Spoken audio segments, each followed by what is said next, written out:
Part 1. The Wallet. My name is Marlon Parker. I'm 76. After the funeral, the house went quiet, but the work didn't. Bank, bills, a storage key, the garage safe. That same afternoon, my stepson, Kyle Sloan, arrived to take care of me. He brought hot lasagna and a pen for a few forms. I signed only a thank you note for the funeral home. The rest could wait.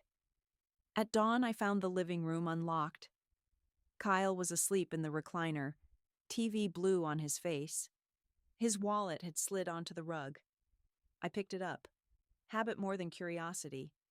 Inside, license, cards, a slim metal SIM in a black sleeve, a tiny tube key etched 5B, a pawn receipt with Kyle Sloan on it, and a notary's card scrawled, Thu Ten Sar, POA plus deed. That was enough. I put the wallet back where it fell and started coffee. At 10, we stood in front of the notary. Kyle talked fast, filling out lines for me, sliding papers with a nurse's smile for the secretary. When the power of attorney came, I asked for a read-through. Mr. Reynolds droned. Full authority over accounts, real property, securities. I took off my glasses, set his own card on the desk, and said, calm. Add a restriction. Without authority to transfer or encumber the home at 1125 Waverly Road. Kyle coughed. His finger twitched on the pen. Marlon, let's not complicate. Write it, I said. Reynolds wrote it. I signed. Kyle smiled for the room, not with his eyes. I drove straight to Waverly Road Baptist. Pastor Grant kept a rotary phone and a wall calendar like it was 1982. I placed the pawn slip and the 5B key on his desk. I need a deputy on Sunday, I said, and the church doors open when I say so. He called Sheriff Norris. No questions. We'll be there, the sheriff said through the static. Friday night, Kyle vanished until near dawn. At 8, I called Ace Pawn. This is Ellen in accounting, I said. Quarterly audit. Confirm contents on ticket ending 7-1. The clerk rattled it off without a blink. Locker 5B. Silver bullion, 2 family rings, Elgin pocket watch, and a Ford F-150 title. The watch belonged to my husband, Archie. The rings to his mother. I wrote it all down in a neat list. By noon, Kyle was back with a fresh document box and a new pen, the kind you buy when you plan to collect signatures. Tomorrow after service, he said, my lawyer can swing by. Safer to put the house in my name. Just a formality. Of course, I said. He napped to a ball game. I went to the laundry closet, pulled out the old dictaphone from behind bleach bottles, tested the batteries, and slipped it in my purse. Sunday, the sanctuary filled up. Choir in teal robes, Archie's old market friends, pies cooling on the folding tables in the fellowship hall. Kyle performed kindness like a TV host, poured coffee, carried coats, arranged hymnals. I sat front row, purse at my feet. Pastor read the psalm. On Amen, the rear doors opened and Sheriff Norris stepped in with a deputy. They took up quiet posts near the side exit. Pastor nodded to me. I stood, set a document box on the lectern, and said, Friends, before we remember Archie, I need to show you something. I opened the box. Out came the POA with my restriction, the pawn receipt, a printout of an email from Sloan Legal sent to a look-alike address for me, my last name misspelled by 1 letter, and then the small gray recorder. I pressed play. Kyle's voice from last night, clean as a bell. Jack, it's ready. Tuesday I hand off key 5B. We'll sign the deed after church. She signs whatever I slide her. A low laugh. We'll flip the house through my aunt for an hour, then back. No taxes. If she balks, we've got her pin. The room cooled 10 degrees. Shoes scuffed the hardwood. Kyle walked toward me, smile gone crooked. Marlin, that's edited. Turn it off. Sheriff Norris took one step, not two. I lifted the pawn slip. These are items from my home. Here's the locker number. And here, I laid the 5B key on the wood so it rang to the last pew, is the key. Also a SIM tied to my bank recovery. The little black sleeve from your wallet, Kyle. People forget. Paper doesn't. A murmur rolled across the choir. The deputy moved to Kyle's elbow. Kyle fainted toward the side aisle. Norris was already there. Mr. Sloan, the sheriff said, let's talk outside. No crime, Kyle snapped. She's confused. This is family. When there are forged emails, swapped SIMs, pawned property, and recorded planning, Norris said, it's criminal. Kyle lunged for the box. Pages fanned. The recorder thumped the floor. The SIM skittered under the front pew. The deputy had Kyle's wrists before the echo died. People parted like a zipper. A veteran from row 3 set a hand on my shoulder. I nodded to Pastor. Please continue. Service resumed. Hymn, closing prayer, cake knife on styrofoam plates in the hall. Small sounds, steady hands. Sheriff waited by the door, patient as rain. We left together for ace pawn. The owner didn't argue. Locker 5B opened with a small sigh. On the felt, the Elgin, the rings, a bar of silver, my old monogrammed spoons, P, bright as a whistle. I showed a photograph of Archie in 73 with the same watch, the hinge nick the size of a pepper seed, right where it still was. The clerk filled out the return. Norris photographed everything and sealed it as evidence. By dusk, a new deadbolt sat in my front door. I gave a spare key to Pastor Grant. Watch the tomatoes, I said. Not long. Tuesday morning, I laid out the papers at Ms. Barker's law office. The recording, the pawn slip, the notary copy with my line about Waverly, the SIM sleeve, the forged email print with headers. She submitted fraud, theft, attempted deed transfer. The county put a caution on my title before lunch. By midweek, Kyle's attorney tried bluster. Defamation, he said in a letter. I called Mr. Reynolds, the notary. Please forward the signed POA with my restriction. He did. Paper beats noise.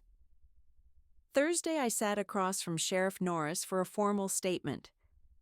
On the table, a property bag with the SIM, photos from the pawn locker, a transcript of the recording, server logs attached to the fake email. Kyle stared chalk-white at his hands and mumbled something about helping. I signed and stood. My house stood 40 years without you, I said, and it'll stand 40 more. Outside, Pastor waited with his truck. We drove back to church. The Tuesday crew had already filled 40 jars of peach jam and cut 2 pans of cornbread.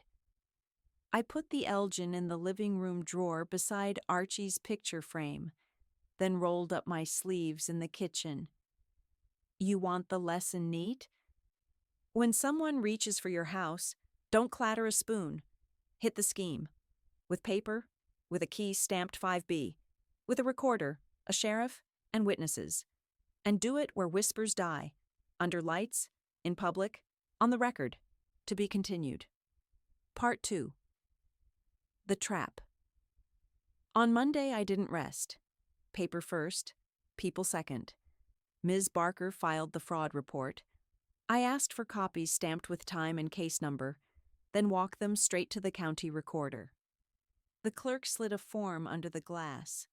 Notice of claim and intent to contest transfers, and I signed in block letters. A yellow band went on my title like police tape. No one would shuttle my deed through an ant in an hour again. Next stop, the bank.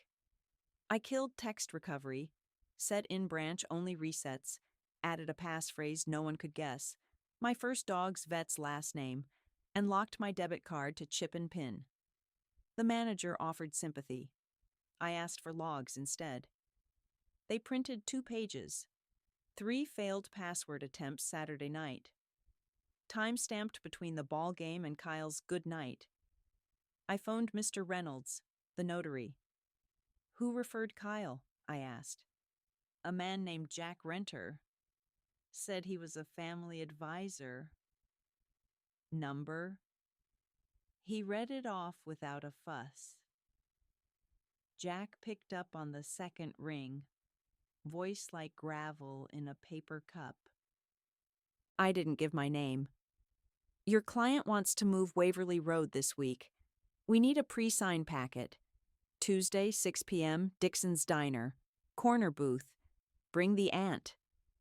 He grunted assent. Sharks don't overtalk. At church, I borrowed the youth room. Poster paint on the walls. A foosball table wedged by the window. I drew a quick map of the diner for Sheriff Norris. Entrance, bathrooms, kitchen swing doors, cameras. I'll wire myself, I said. He lifted an eyebrow. Ms. Parker, we can do that for you. I'm old, not brittle, I told him. He laughed once and handed me a button mic the size of a shirt stud. Press twice when you want us. Before the meeting, I stopped by Ace Pawn again, this time alone. The owner, Mr. Vega, kept his eyes on the counter.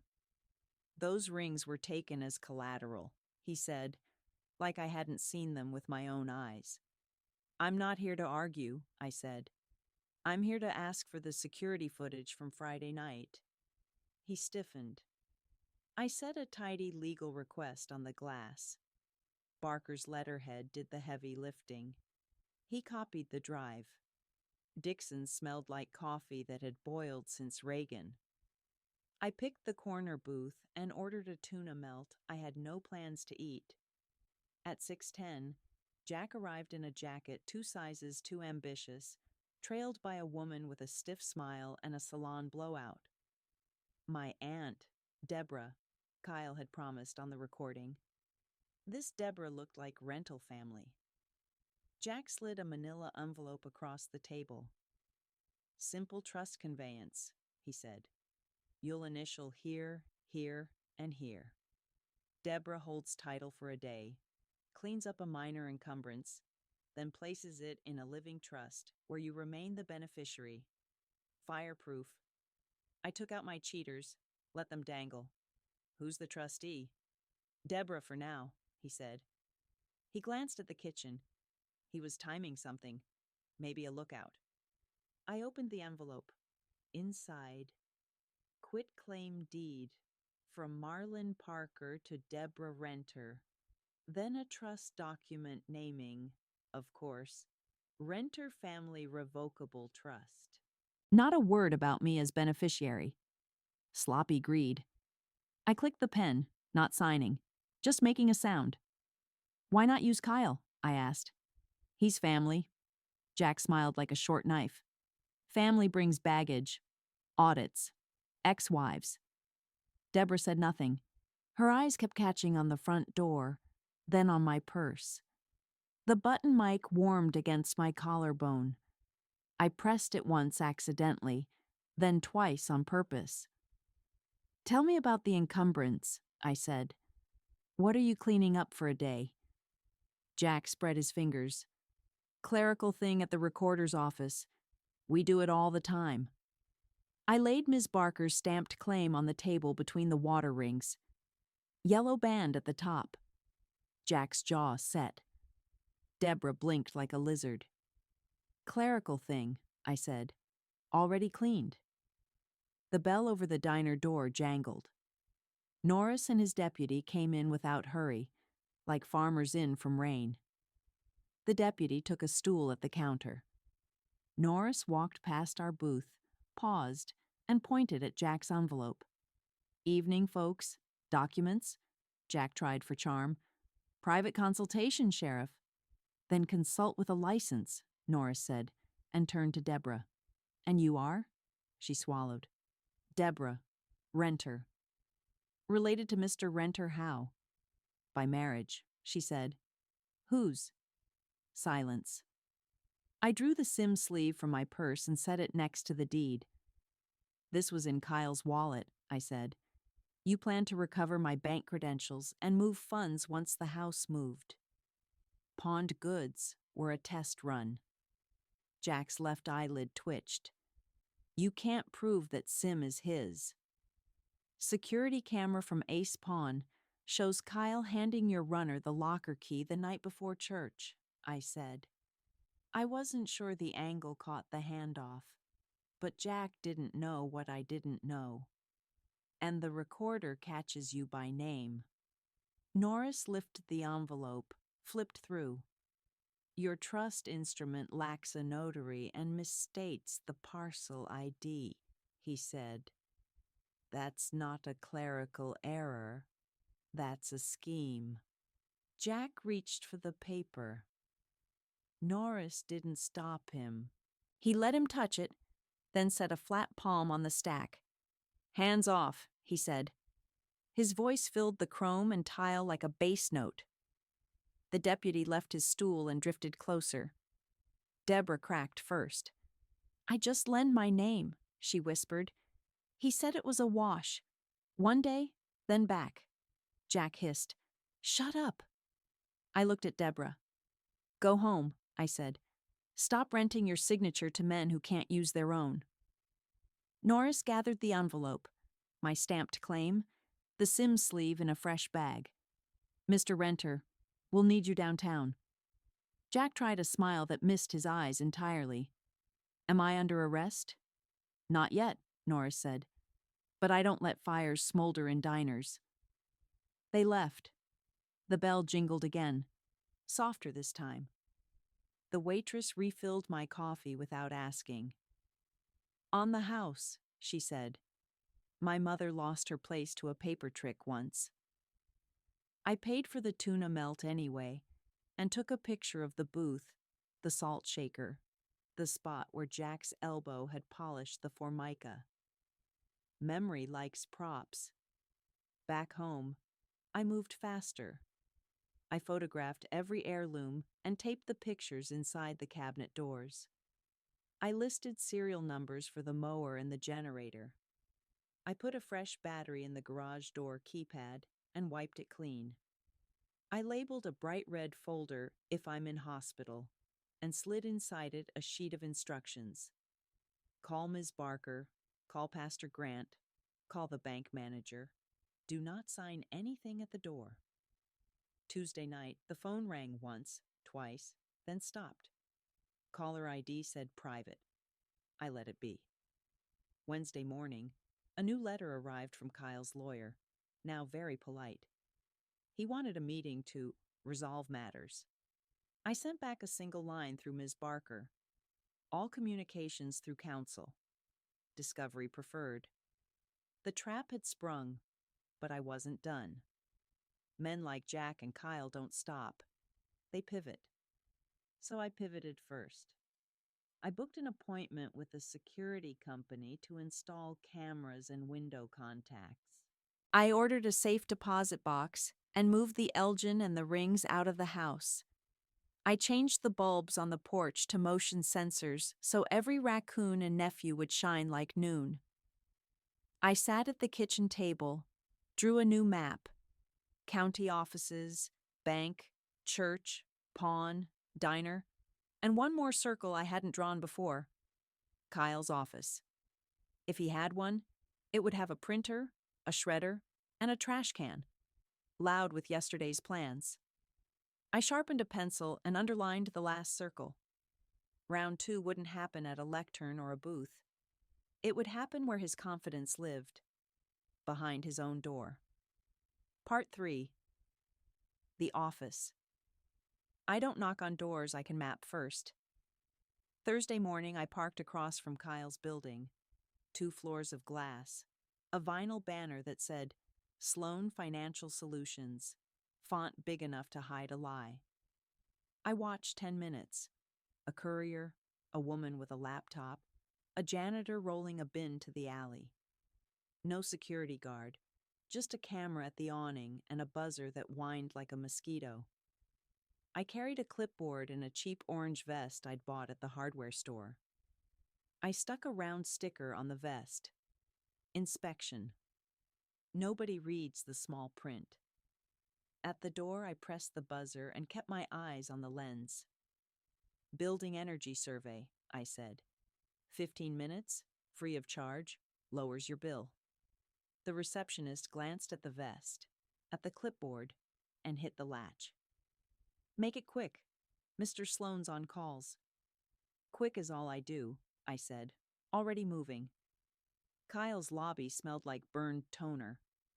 On the wall, a framed diploma from a college that catalogs dust more than students. The receptionist, Tina, on a nameplate, pointed her chin toward the ceiling vents. Start there. I raised the clipboard and walked the perimeter like I owned it.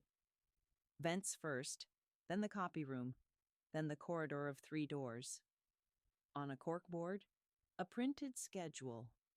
Jack Renter, 3 p.m., phone, Deb, paperwork, and a sticky note that read, Dixon's 6 p.m. from yesterday, underlined twice. Good. No rewrite of history. Kyle's door was half shut. I heard his voice, all honey and asphalt. We can hold title 24 hours. The auditor's window is tight. He wasn't talking to me. I measured a vent with my tape, wrote numbers that meant nothing, and slid into the copy room. Printers tell stories. The tray coughed out a single sheet, like it owed the truth. A letterhead for Renter Family Revocable Trust, with a parcel number that missed 1 digit. Same sloppiness as the diner. Next to the printer sat a stack of manila folders labeled in thick marker. Holds, closings, push. I peeked the top pages. Templates, mostly. Quitclaims. Authorization to speak. Pre-filled blanks for elderly signers. A column for witness. Names I didn't recognize. One, I did. Deborah R. with a green check mark and a date from last month. I photographed every page that faced up. The phone in my pocket made a small cricket sound for each snap. No one came. Trash looked better than the files. Shred bins are only brave if they're locked. This one wasn't. Inside, curls of proof. A cut-in-half email that ended with, sent from Sloane Legalaw, and started with Dear Marlin. My name misspelled on purpose again. Another strip showed routing numbers and the first 4 digits of my bank. I fed 3 pieces back together on the floor like a jigsaw. When you've canned peaches for 40 summers, you gain patience for small work. I got a photo of the reassembled lines before I let the shreds fall apart again. I stepped into the hall. Tina had her earbuds in, drumming a pen on a post-it as she scrolled a phone. I nodded at the ceiling. Your returns are fine. Paperwork for your landlord? Down the hall. Suite B, she said. Suite B had a glass door and a dead end, accounting for the whole building, with a calendar on a whiteboard. A line read, Cleaner, THU 9 p.m. with a small logo I knew. Grant Janitorial. Pastor's nephew ran that crew. I texted Pastor. Need access tonight. Quiet. Photo sweep only. He replied with 3 words. 9 sharp. Mop. I walked back out like I belonged, waved at Tina, and paused at a notice board by the exit. Taped near the bottom was a flyer offering notary services with Mr. Reynolds's name and number. Kyle didn't stumble into that office by accident. He built a pipeline. In the alley, I met the janitor with the rolling bin. He wore gloves, a ball cap, and a patience I respected. You're not supposed to fish in here, he said. Lucky me, I said. I brought bait. I folded 2 20s into the palm of my glove. He looked at the money, then at my face. Big bag only, he said, and lifted one black sack from the bin to the sidewalk. It was heavy as regret. In my trunk, the bag gave up more than it should have. A prepaid phone blister pack, the backer card for a SIM, same brand as the metal sleeve from Kyle's wallet, 3 coffee-stained drafts of a trust with parcel numbers that hopscotched, a printout of a how-to on email header spoofing with highlights and underlines, and a yellow receipt from Ace Pawn with a note in Kyle's hand. Run through Deb, swap back. I laid the pieces like a quilt and photographed them under the lift gate. Then I sorted them into 2 stacks. Keep and return to trash. I kept what showed hands, names, dates. I returned the circular nonsense. If someone noticed a lighter bag, they'd blame soggy coffee grounds. At 9, I met Grant Janitorial behind Suite A. Pastor's nephew, Jonah, opened with a key ring that looked like a magician's prop. 15 minutes, he said. We're timed. We swept like ghosts. My job was the whiteboard in Kyle's office. He'd left it honest. Dates, arrows, ant hold, recorder circled twice, and initials I read as a map. JR, DR, KS. Next to it, a cork square with business cards pinned like butterflies. One read, Deborah Renter, Family Trust Consults with a number that matched the diner call log. Another, J. Renter, Strategy, with no title. Wolves don't like titles. They like teeth. In the bottom drawer of Kyle's desk, under a pack of tissues and a travel deodorant, I found a stamp. Not a notary seal, he wasn't that dumb, but a round ink stamp that said, Client copy received. The edges were smeared with silver ink, the kind you get from handling bars that call themselves collectibles when they come out of a pawn shop. Time, Jonah whispered. We wiped what we'd touched and left exactly one thing out of place. Nothing. The best intrusion is the one that forgets to exist. Friday morning, Ms. Barker sat with the pile I'd brought and didn't smile. Lawyers don't grin at good evidence. They inventory it. We'll tender this to the county and the AG, she said. Separate tracks, property fraud and elder exploitation. I don't like the word elder, I said. You like the word win, she said back.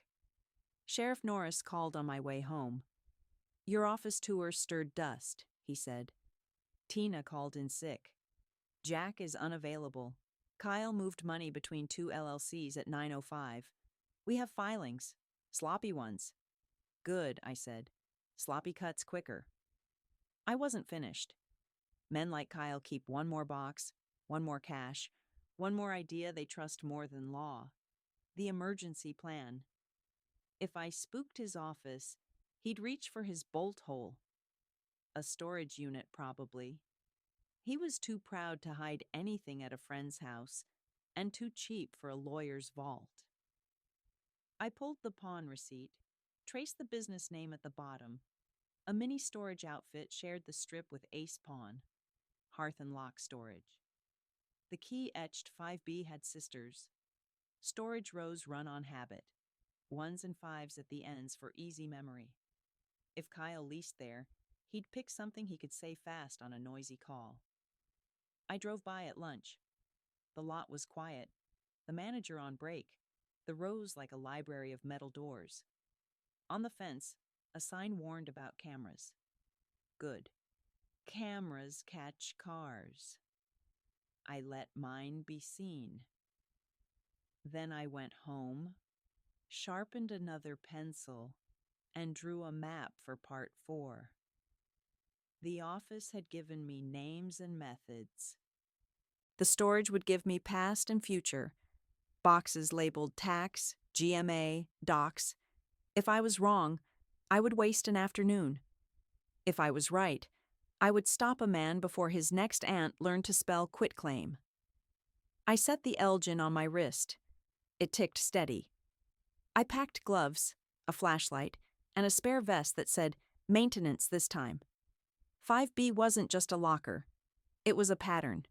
And patterns, once you see them, don't survive the light. Part 4. The storage.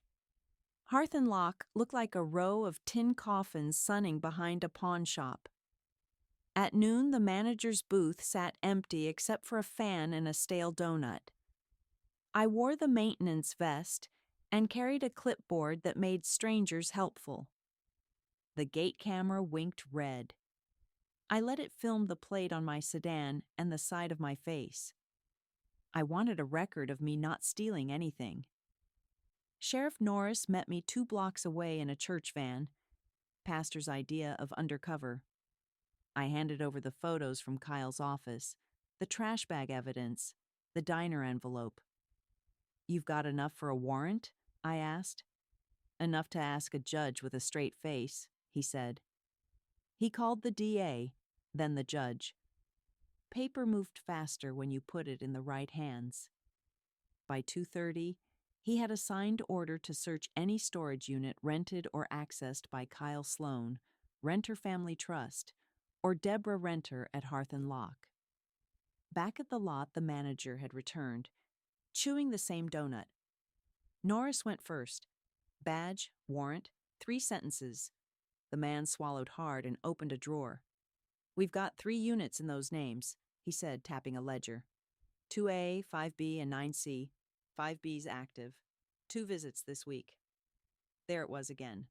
5B like a bad chorus. The manager grabbed a cart, a bolt cutter, and a box of orange seals. Norris nodded to his deputy. Body cam on. We rolled down the aisle. 2A wore a clean lock, untouched dust. 9C had a yellow tag for late. 5B had a fresh brass lock and an extra strip of packing tape around the latch. A nervous man's idea of security. The deputy read the unit number into the camera. The cutter bit clean. The lock fell to the concrete with a small metallic confession. The door rattled up. Cool dust coughed out. Inside, shelves in a neat U, banker's boxes labeled in a blocky, impatient hand. Trusts, closings, estates, grandma, ledgers, phones. A small safe squatted in the corner like a toad. On a stool, a laminator and a stack of blank card stock. "Don't touch," Norris said, and then to the camera. "Beginning catalog." The deputy moved slow, reading labels and dates. I stayed at the threshold, hands folded. I didn't need to touch to remember. Norris split the work. Photos first, then box by box. He opened ledgers and pulled out 3 hardbound notebooks with index tabs. The first page read, "Intake." Columns, name, asset, method, split. Across the row for Parker Marlen, someone had penciled House Title 24H, then erased it hard enough to scar the paper. The phones box rattled with burners, each bagged and labeled with a date. One bag held the exact brand of metal SIM sleeve I'd found in Kyle's wallet, the number written on the plastic with a Sharpie. The grandma box had manila folders with surname tabs. Nobody's grandmother wants to be in a box like that. Inside each folder, copies of IDs, newspaper obituaries, printed church bulletins circled in red where the address appeared, notary cards, and sticky notes with pin-shaped numbers. It looked like a factory that stamped grief into paperwork. The safe was cheap, the kind you buy when you want to feel secure, not be secure. Norris photographed the keypad. The deputy swabbed it, then held the swab to the light. 4 digits shone faintly. 1125. Waverly Road's house number. Men reuse numbers because they trust their own memory more than they fear other people's patterns. Norris pressed 1125. The safe clicked open like a small door to a small hell. Inside, my husband's Elgin warranty slip from 1973, 2 rings wrapped in tissue, an envelope marked Fees Fat with cash, and a plastic sleeve with a printed flowchart titled Deed Flip, 48 hours, arrows, elderly owner, ant hole trust, backflip lines of credit. At the end, wash, underlined, as if crime were a quick rinse. Norris bagged everything, calling each item out for the camera. The deputy sealed boxes. The manager hovered in the doorway, trying to vanish. "We'll leave you a receipt," Norris told him.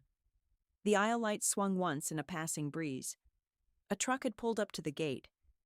The camera hummed. The keypad beeped. A code went in.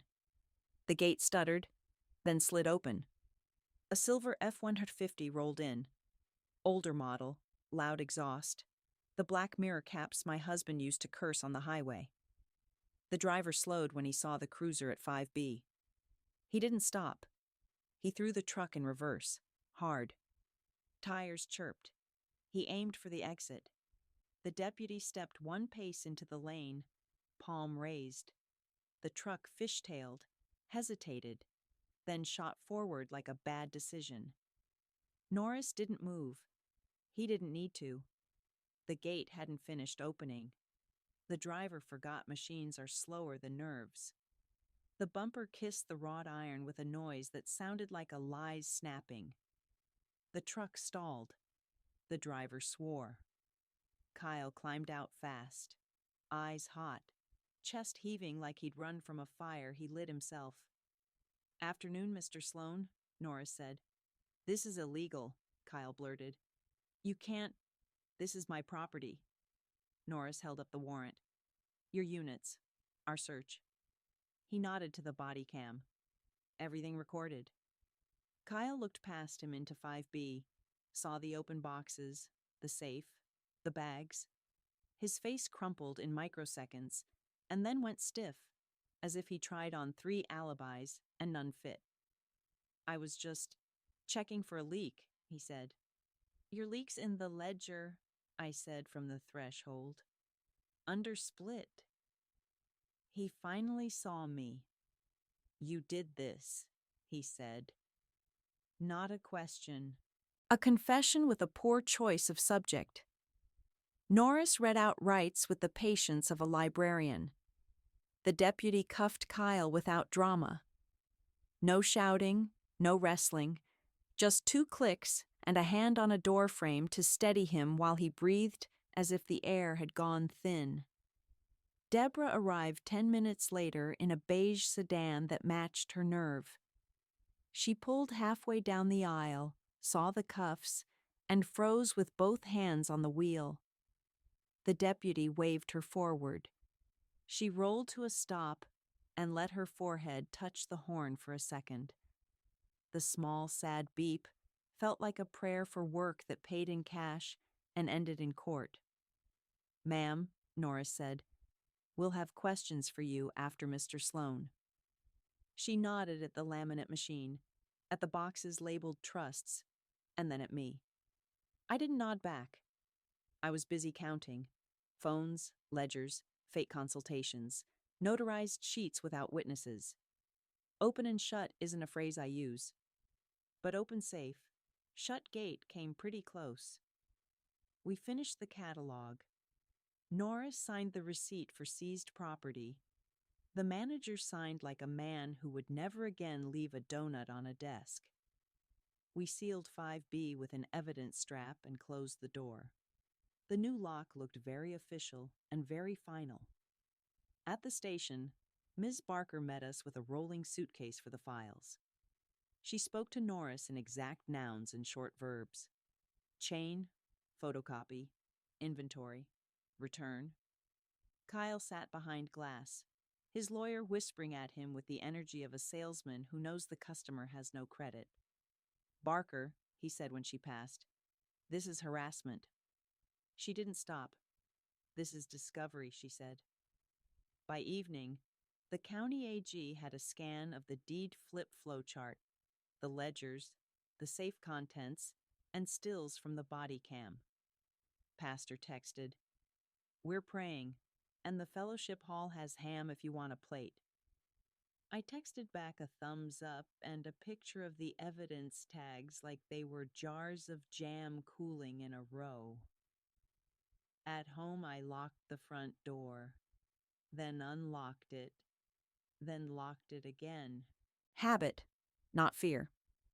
I put the Elgin back in the drawer and labeled the key ring house, church, safe deposit in block letters. I wrote a fresh list for the fridge. Tomorrow, meet AG, call bank, finish inventory of photos, check on Tina. People forget receptionists in these stories. I didn't. She had watched the air shimmer around the scheme and thought it was just heat. I went out to the porch and tightened a loose screw on the railing. The motion light puffed on, then off.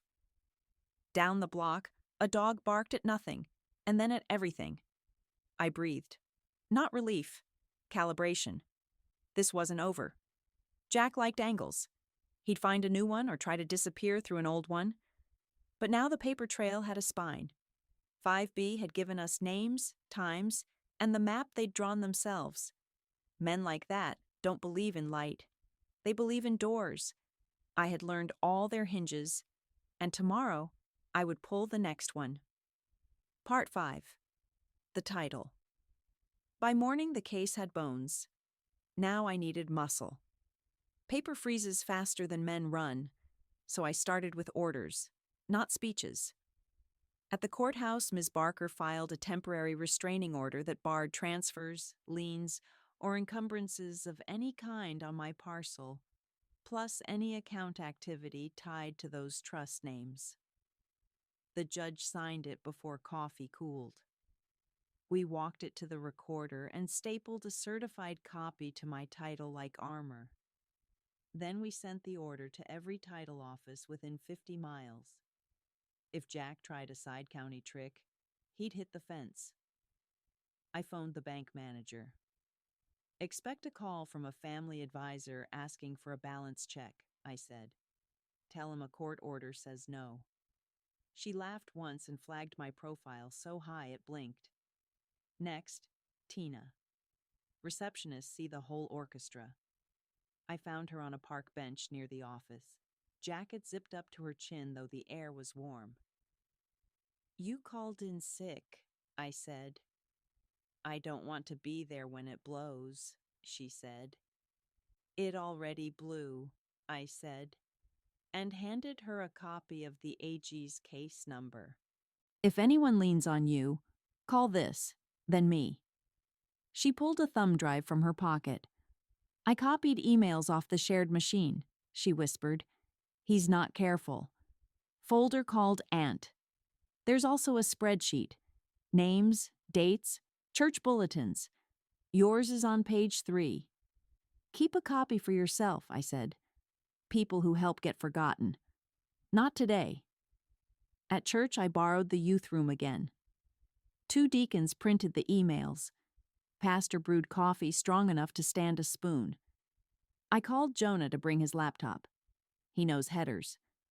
We read one forged message line by line.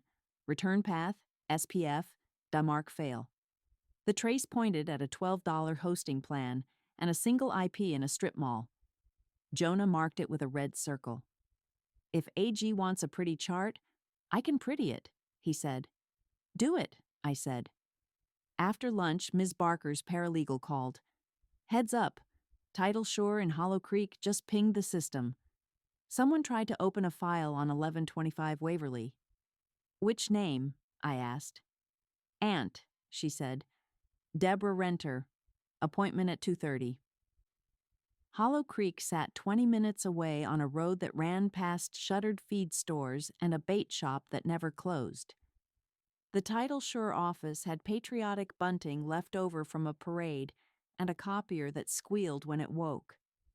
I arrived at 2:10 with Ms. Barker's file and a folded copy of the TRO in my purse. Sheriff Norris pulled in slow and parked where anyone could see him. We didn't hide. We waited.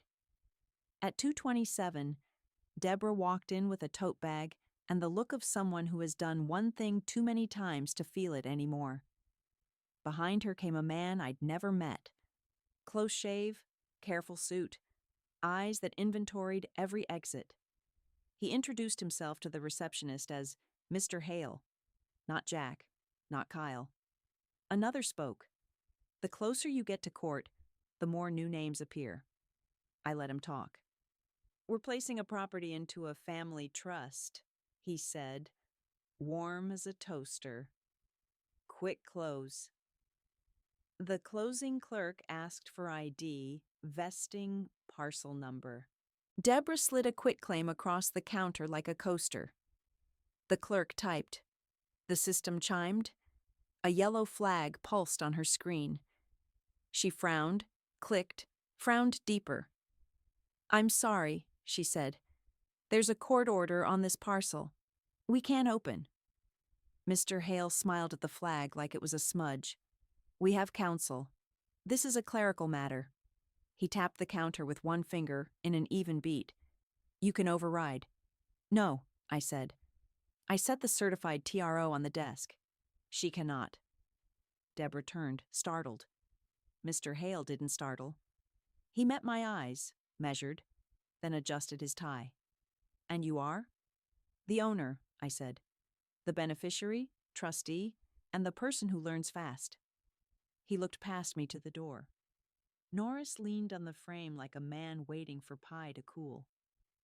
Mr. Hale's pulse didn't show, but his jaw muscle worked once. The clerk photocopied the order. Norris introduced himself and asked politely for the documents.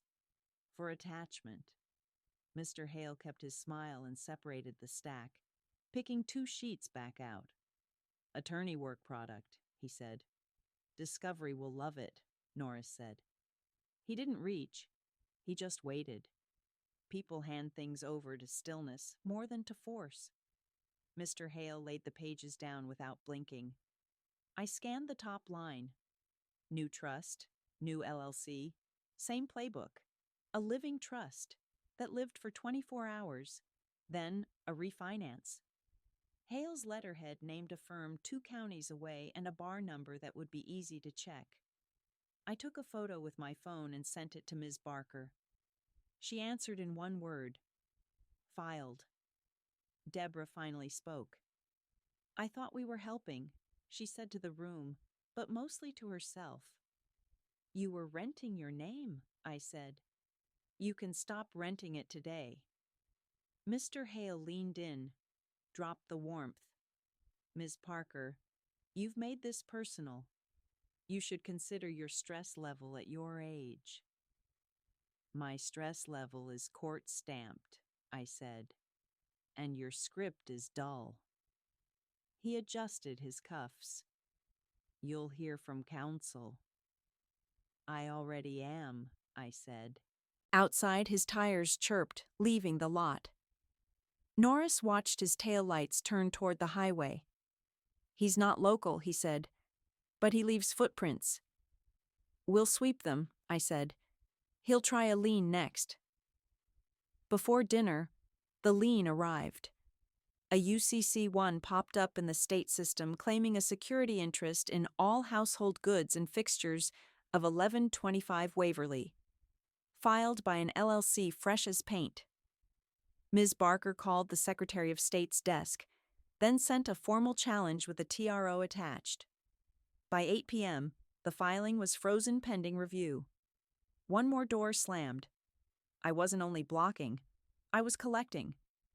Tina's thumb drive held a spreadsheet with column headers. Name, source, next of kin, church, notes, status. I recognized hymnals in the notes, potluck dates, funeral hours. The list had 47 names. 9 had green checks. I circled them in red. Victims, I said aloud to an empty kitchen. I gave the file to the AG with a single line. You have more than me. Night settled. I took the Elgin from the drawer and wound it 3 clicks. Then I dialed Tina. "You're brave," I said. "I'm done being useful to bad people," she said. "You're not done being useful," I said. "Come to church Saturday. Bring whoever else wants out." We set up folding chairs in the fellowship hall. Barker's paralegal printed packets labeled, "If they target you," how to spot forged emails, how to freeze titles, how to shut recovery texts, how to call a sheriff before you call your cousin. Pastor brought a whiteboard and wrote 3 words: tell, sign, witness. I added a 4th, record. We practiced saying no to clipboards and suits and phone voices that sound like blankets. Before I slept, I wrote one more list. Kyle, arraignment. Jack, warrant pending. Hale, bar check. Deborah, statement, immunity possible. Tina, job lead. Then I underlined a final line. Find the money path. Paper stops the hand. Money stops the habit. I set the list under a magnet shaped like a rooster. In the morning, I would walk into a bank not for sympathy, but for ledgers. Not mine. Theirs. Shells don't float without deposits, and men who build trusts out of other people's grief always leave change in the cushions. Part 6. The money. I don't chase hammers. I follow nails. Friday, 9 a.m., I walked into First County Bank with 2 folders, one with court orders, one with names. I asked for the operations manager, not a teller. When she arrived, I slid the TRO across and a neat list of entities: Sloan Financial Solutions, LLC, Renter Family Revocable Trust, Hale and Partners Fund, I, the last one Brand New Inc. "I'm not here for sympathy," I said. "I'm here for copies, front and back, of any cashier's checks, wires, or ACH pulls tied to these since April. My lawyer will subpoena. You can save a morning." She read the order, made 2 calls, and nodded. "We can prepare images for counsel by end of day." "Do it," I said, "and add remote deposits. They like to photograph their theft." At Ms. Barker's office, the copies came in like rain. Check images with memo. Consult, trust cleanup, wires to an out-of-town credit union, ACH pulls with descriptors that sounded like vitamins, ant hold, deed flip, dock clean. We spread them across a table and built a road map with yellow flags. Money doesn't lie. It only takes detours. Barker looped in the AG's Financial Crimes Unit.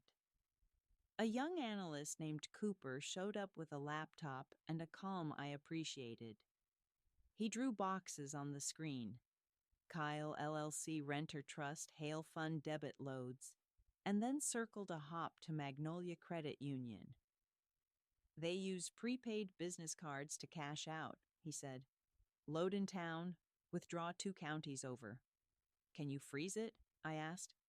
"With a judge," he said, "and luck." We got both. By noon, the AG had an ex parte freeze on the named accounts and any card numbers funded by them. Cooper hit enter. Somewhere, cards went dead in pockets. Now I wanted the hands, not just the pockets. I called the pawn shop manager. "Kyle's truck still there?" I asked. "He hasn't been by," he said. "But a clean-cut fella bought silver this morning with a brand new card. Wouldn't show ID. Receipt number?" He read it off. Barker stapled it to a motion. Norris ran the plate on the buyer's sedan from camera footage at the counter. Hale's borrow car, rented with points. We went to Magnolia Credit Union before closing. I didn't bring a speech.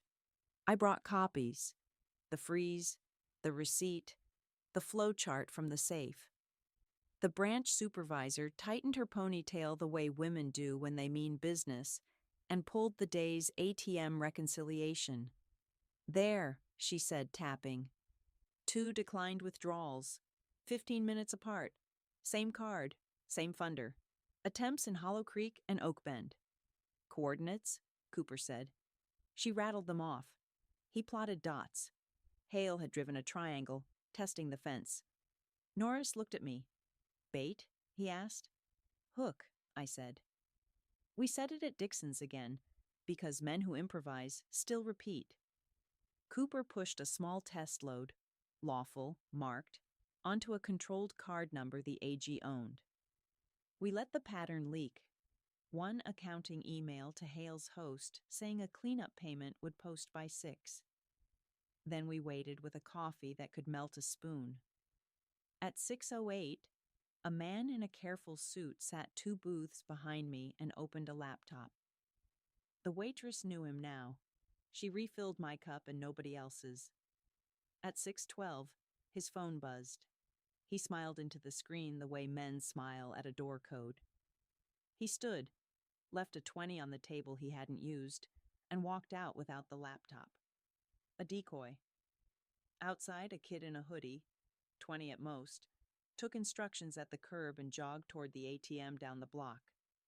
Now, I said. Norris moved without hurry, the deputy flanking the kid at the machine. The card went in. Declined. The second card went in. Declined. The third, AG's controlled, went in. Norris laid a palm on the kid's shoulder, and the deputy took the wallet like it contained a fragile bird. Hale stepped back in when he felt the air change, ready to be indignant. He found me instead. You're wasting state resources on a family dispute, he said. State resources love patterns, I said. And your interns. The kid looked at Hale with a face that held no law degree. They said it was cleanup money, he said to the deputy, voice breaking on money. They said just push withdrawal and bring the cash. Hale's smile shut off. He reached for a line I'd already cut. Counsel, he began. Norris showed him the freeze order, the receipt, the map. Save it, the sheriff said. Your bar number can talk at booking. We didn't need cuffs. Paper did the holding. The branch supervisor signed 3 printouts. The deputy photographed card faces. Hale watched his triangle close. Pawn, bank, diner. Same shapes, different days. Back at Barker's, Cooper traced the past 6 months. The yellow flags connected with real names. 9 green checks on Tina's sheet matched 9 withdrawals at Magnolia, minus bank fees and coin. It made a picture nobody could misread. Restitution, Barker said. We'll recover what's left, lean the rest, and put Kyle's shiny truck up if we have to. Do, I said. And the rings and watch? Returned as evidence first, Norris said. Then home. I wasn't done with the why. Men like Kyle don't wake up hungry for paperwork. Someone had taught him to eat this way. Jack was the tutor. Hale, the graduate course. I wanted their funnel, not just their fingers. Cooper pulled one more thread. The hosting for Sloan. Legal and its cousins lived on a discount server tied to a co-working space 2 towns over. Lease records stapled Mr. Hale to a small office there. Mail drops, printers, and a conference room with a ring light for selling confidence on Zoom. The AG took the lease, the IP, and a judge's signature and walked through the front door at 8 a.m. Saturday. They came out with 2 towers, a drive, and a whiteboard photo that said in red, Q3 goal, 12 units, $200K. Quarterly quotas, I said. They make crime sound like sales. Sales is crime when the product is your house, Barker said. By lunch, Deborah called Ms. Barker from a borrowed phone. She wanted to talk. I didn't know about the church lists, she said. I thought it was paperwork. Paperwork can be a weapon, Barker said. Come in. Bring your tote. Deborah brought receipts. Cash payoffs in envelopes marked errand, instructions with arrows, a script that began, "Bless your heart. This is confusing. Let me help." She cried once, not for me, for the moment she realized the help wasn't help. The AG offered a cooperation agreement. She signed with a pen that didn't shake. We filed restitution motions with 9 names. Pastor called those families and told them to bring folders, not casseroles. We sat around a long table and taught them words nobody wants to learn: quitclaim, encumbrance, forged header, recovery lock. We stapled, photocopied, notarized. We put real signatures on right lines. That night, I trimmed the basil and set the Elgin next to the sink where I could hear it. I made a new list for the fridge. Arraignment Monday. Victim fund paperwork. Title office thank yous. Tina, reference letter. And at the bottom I wrote, "Call Archie's sister. Tell her the watch is safe." The money trail didn't end at a podium or a sermon. It ended in printouts and bank floors, and a kid at an ATM who thought errands were harmless. Men like Kyle and Hale call it cleanup. I call it theft with table manners. We had frozen their napkins and taken their forks. Tomorrow, we'd take their plates. Part 7. The verdict. Monday moved fast. No hymns, no pies, just elevators, docket numbers, and a courtroom that smelled like paper and polish. Kyle came in wearing a suit that didn't fit his week. Jack showed up in handcuffs, jaw set. Hale stood with 2 lawyers and a face that practiced confidence on mirrors. The clerk called the case. Counts stacked like bricks. Attempted deed fraud, theft by deception, identity misuse, conspiracy, elder exploitation, wire fraud. Ms. Barker spoke in verbs. The AG added exhibits, the 5B ledger pages, the storage safe photo, the flow chart, the pawn receipt, the trust templates, the ATM pulls, the burner phones. Tina's emails arrived as a neat binder. Deborah sat 2 rows back with a cooperation agreement in her purse and a straight spine. Kyle's counsel tried soft shoe, family misunderstanding. The judge lifted the TRO, the title freeze, and the storage warrant in one hand. Misunderstandings don't require bolt cutters. Bail got set with real numbers and real conditions. Hale blinked when the bond doubled for multi-county coordination. Jack's mouth finally shut when the AG flashed a fresh warrant tied to the co-working servers. Kyle stared at the table like it held a trap door. It didn't. The doors were all upstairs now. By noon, plea whispers buzzed in the corridor. Barker didn't bargain on principle. She bargained on paper. Full restitution, forfeiture of the truck, recorded apology to victims, ban on fiduciary roles for 10 years, she said. Or we try all counts. 10, Hale said. 15 if I stand up, the AG answered, bored and precise. We broke for an hour. I didn't eat. I walked the block with Pastor, checked the Elgin, and rehearsed 3 sentences. Facts, not flourishes. When the judge asked if I wished to speak at sentencing, I said lines I'd written on an index card. You used grief as a tool. You turned churches into directories and kitchens into offices. You did not win. Others won't either. That was it. No speeches. The record is allergic to adjectives. Afternoon brought decisions. Deborah took immunity and read names into the transcript, along with scripts and payouts. Tina delivered thumb drive no. 2. A targets tab with 9 green checks and 8 yellows labeled pending. Those families had faces now.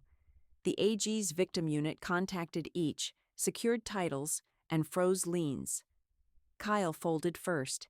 He pled to fraud and conspiracy, agreed to restitution, surrendered the F-150, and took a suspended sentence with a long leash: curfew, GPS, job limits, counseling he didn't want. Jack went second, slower, eyeing the jury panel like a gambler counts chairs. He took a deal that included time and a restitution pool. Hale rolled the dice, then found out they were square. Disbarment petition filed. Bond yanked when a new card appeared in Oak Bend at 7 p.m. The judge did not appreciate homework done late. We formalized the returns. The Elgin came home with a property tag and a signature line. The rings went back into my drawer with a small click that sounded like a lid settling on summer jam. The silver bars became exhibits, then assets, then something the county auctioned to refill the pool they drained. I didn't stop at the courthouse door. The next morning we ran the clinic, not capture meeting at church.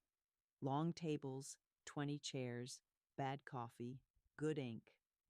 Title officers, bank managers, 2 sheriffs from neighboring counties, 3 pastors, and a notary who'd brought her seal and her conscience. The agenda fit on a single sheet. Freeze first, argue later. 2 verifications for every recovery call. No mobile signings without a witness you choose. Public lists. Make them boring to thieves. Record. Always. We wrote a 1-page red flag flyer for every bulletin board in a 40-mile radius. Misspelled emails. Rush tactics. Ant transfers. Trusts that live one day. SIM swaps. We taped it next to potluck sign-ups and choir practice slots. Awareness is a lock you can install for free. TitleSure posted our TRO as a training case. The bank added a banner to its intranet. No overrides on court-frozen parcels. Pastor filmed a 5-minute talk called Paper Wolves and handed it to every church tech kid in town. The library hosted a Deed and Fraud 101 night. Tina got 3 job offers. She picked the one with sunlight and a firewall. Jonah stapled his chart to the AG's slide deck and went back to mops with a grin that didn't need thanks. Sentencing day came without drama. The judge spoke like a metronome. The orders clicked. Kyle Sloan, restitution to 9 families, 5 years probation, no financial authority positions, financial literacy classes taught by people who can count, community service at Habitat, not as treasurer, Jack Renter, state time, supervised release, barred from consulting anything but his own calendar. Graham Hale, custody pending federal charges, immediate suspension of law license, bond revoked, no clapping, no gasps, just the sound of the clerk stamping certified copies and the bailiff's shoes on polished floor. After court, we didn't hold hands in a circle. We held pens. We signed releases, pickup receipts, enrollments for restitution disbursements. We called the 8 pending names and told them what to do by Tuesday. We set a hotline rung by deacons who can hear fear through a line and translate it into forms. I went home and fixed what was left to fix. I mounted a metal box by the front door labeled, "Documents go here," so no one would ever try to slide papers in my hand on a porch again. I replaced the porch bulb with one that hums if someone lingers.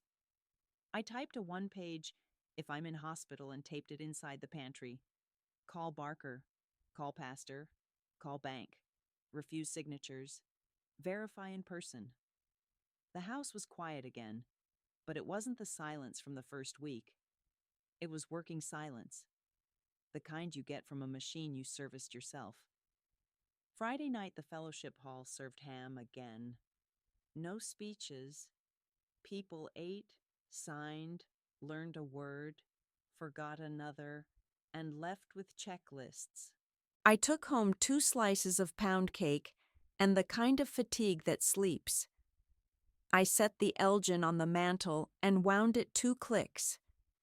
The second hand swept without hurry. I wrote one last list and stuck it under the rooster magnet. Thank the clerk who flagged Hollow Creek. Send Tina her reference. Ask Pastor to keep the chairs up. Clinic monthly. Call the AG if any ant appears again. Put paper wolves on the library calendar through fall. Then I added a line without a box. Plant tomatoes on Saturday. The yard still needed tending. The law had taken its bite. Now we would feed the neighborhood. Here's the ending. Clean. They built doors. We built locks. They drew arrows. We drew lines. They sold speed. We sold time. The watch ticks. The deed holds. The town knows where the hinge is. And if anyone comes with a smile and a folder, we'll meet them in the light. With pens, not fear. With sheriffs, not whispers. With paper that doesn't blink.